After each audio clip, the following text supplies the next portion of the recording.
안녕하세요, 동글쌤이에요. 오늘은 구독자님이 보내주신 놀이 영상을 분석하는 시간을 가지려고 합니다. 30개월 정도 된 왕자님이 엄마랑 놀이하는 장면을 직접 보여드리면서 아이와 놀이하는 방법에 대해 구체적으로 설명드릴 거예요. 진짜 그래, 빵 부딪혀 놀이하자고?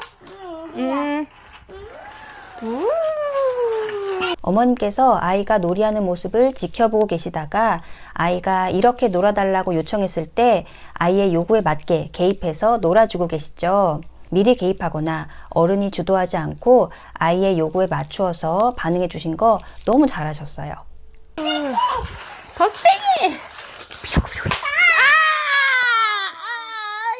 아이가 자동차를 흔들면서 감정이 고조되고 있죠. 이때 어머니께서 아이의 감정 톤에 맞추어서 같이 아! 하고 반응해 주신 거 굉장히 좋아요. 아이와 놀이할 때는 아이와 소통하는 시간이기 때문에 아이의 정서 톤에 맞춘 반응을 하는 것도 하나의 포인트랍니다.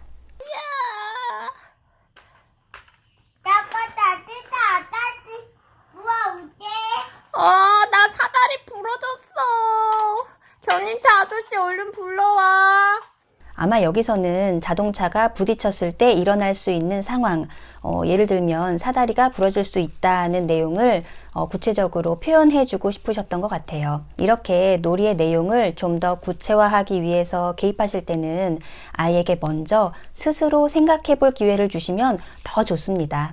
어디 고장났다고 할까 하고 물어보는 거죠. 그러면 아이는 그 순간 두뇌를 풀가동하면서 어디를 고장났다고 하면 좋을지 생각해보는 기회를 갖게 되는 거예요. 또 이렇게 스스로 문제를 해결해보는 경험을 반복적으로 하게 되면 자신감도 향상된답니다. 만약 이 질문에 대해서 아이가 대답하기 어려워한다면 선택형 질문을 주실 수도 있어요. 쉽게 말하면 예를 들어 주시는 거죠. 사다리 부러졌다고 할까? 아니면 바퀴 고장났다고 할까? 이런 식으로요.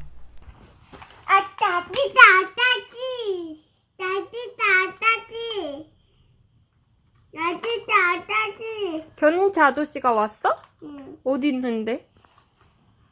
소방차가 견인차 아저씨 하고 부르는 장면이 나오죠.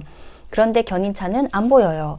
그래서 엄마가 견인차 아저씨가 어디 있는지 묻게 되죠. 그랬더니 아이는 견인차 아저씨를 찾으러 갑니다. 어떠세요? 이게 아이가 표현하고 싶었던 놀이 내용이었을까요? 맞을 수도 있고요. 아닐 수도 있어요. 만약 아이가 견인차 아저씨 하고 부를 때 잠깐 기다려 주시면서 아, 소방차가 견인차 아저씨를 부르고 있네 라고 덤덤하게 반응했더라면 아이가 진짜 원하는 그 다음 놀이 내용이 무엇이었는지를 알 수 있었을 것 같네요. 진짜.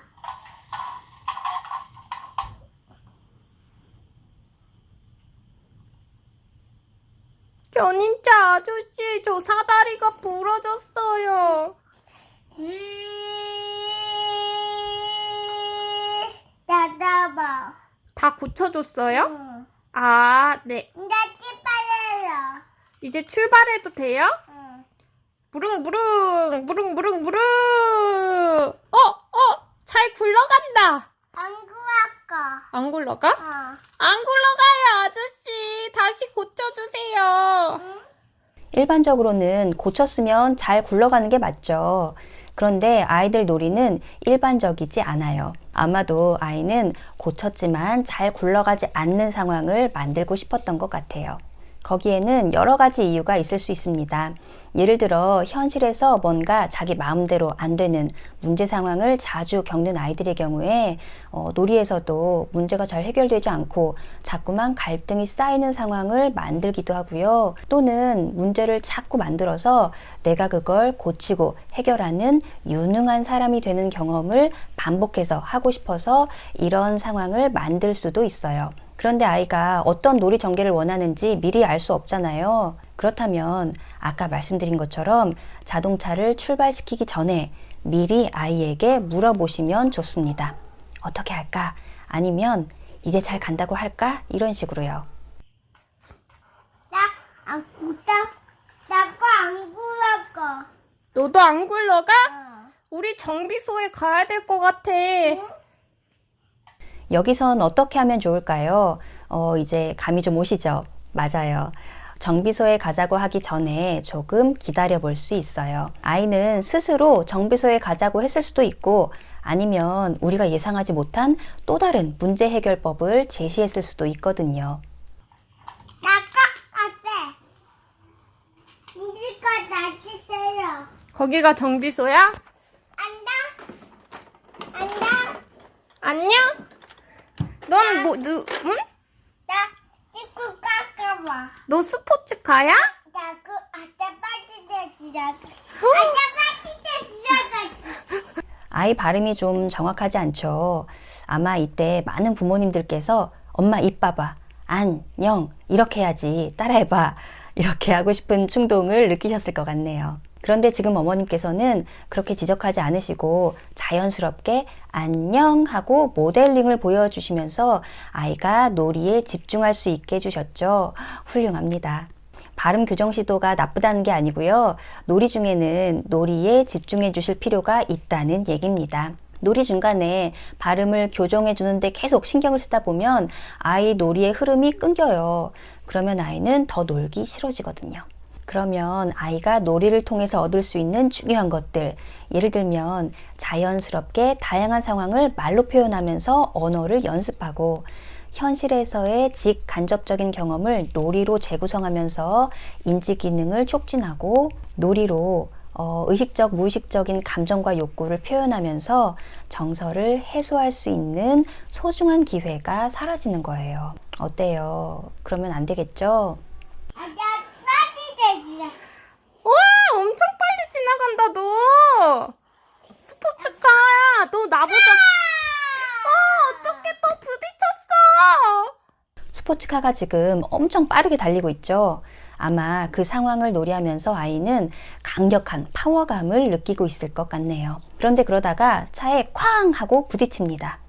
부딪힌 것은 어른 시각에서는 사고고 나쁜 것이죠. 그래서 어떻게 라는 말이 자연스럽게 나오게 됩니다. 그런데 지금 아이 표정이 잘 보이진 않으시겠지만 엄마가 어떻게 라고 하니까 아이가 살짝 당황하는 표정을 지어요. 엄마 눈치를 살피거든요. 왜일까요? 아이는 아마 엄마의 반응에 내가 뭘 잘못했나 보다 라고 생각할 수 있을 것 같아요. 그럼 어떻게 해야 될까요? 이렇게 생각해 보시면 좋아요. 아이 입장에서는 부딪히는 놀이의 의미가 여러 가지예요. 예를 들면 나는 힘 있는 사람이야 라는 걸 느끼고 싶을 수도 있고요. 해소되지 못했던 부정적인 감정을 놀이로 표현하는 걸 수도 있고요. 또 부딪힐 때의 느낌이나 소리를 자꾸 경험하고 싶을 수도 있어요. 이런 놀이의 의미는 아이의 특성이나 놀이의 맥락에 따라서 계속 달라지기 때문에 훈련을 받은 놀이치료사들도 굉장히 조심스럽게 해석한답니다. 따라서 확정적으로 말씀을 드리긴 어렵지만 아이의 놀이는 어른이 이해하는 것 이상이다 라는 걸 알아주시면 좋을 것 같아요. 아이가 부딪히는 놀이를 할 때 그것이 어떤 의미가 있는지 알기 어려울 때는 그냥 부딪혔네 라고 덤덤하게 반응해 주시면 좋아요. 그런데 이때 장난감이 부셔질 정도로 너무 세게 부딪힌다면 그렇게 세게 부딪히면 장난감이 부셔질 수도 있다는 걸 알려주시고 힘 조절을 하도록 도와주시면 됩니다. 필요하다면 세게 부딪히면서 놀 수 있는 다른 장난감으로 대안을 주실 수도 있고요. 오늘 놀이 영상 분석은 여기까지인데요. 추가로 기질과 관련된 설명을 조금 더 드리도록 할게요. 오늘 주인공인 왕자님은 차분하고 적응 시간이 오래 걸린다고 해요. 또 집에서는 말을 잘하는데 어린이집에서는 말하는 걸 조금 쑥스러워 한다고 합니다. 아마도 모호하거나 잘 알지 못하는 자극이 있을 때 바로 다가가서 탐색하기보다는 기다려보는 걸 편안해하고 새로운 환경에서는 긴장도가 조금 올라가는, 다시 말하면 위험 회피 성향이 높은 기질을 갖고 있는 것 같아요. 이런 기질의 아이들은 낯선 사람을 만나면 수줍음도 많이 타거든요. 이건 타고나는 거고 좋고 나쁘다고 구분 지을 수 있는 게 아니에요. 따라서 놀이해 주실 때 또 일상에서도 아이의 기질을 이해해주고 스스로 문제를 해결해보는 기회를 충분히 주셔서 자신감이 커지도록 도와주시는 것이 중요합니다. 그러면 빠르진 않더라도 판단에 신중하면서도 자기 능력에 대한 신뢰가 있는 훌륭한 어른으로 자랄 수 있을 거예요. 아마 어머님께서 잘 해주고 계실 거라고 생각합니다. 오늘 영상은 여기까지입니다. 반응은 상황에 따라 달라질 수 있고 단 하나의 방법만 있는 건 아니에요. 그러니까 아이의 특성과 상황에 맞게 유연하게 적용해 주세요. 마지막으로 영상을 보내주신 구독자분께 진심으로 감사드립니다. 그러면 다음에 더 좋은 영상으로 찾아뵐게요. 안녕!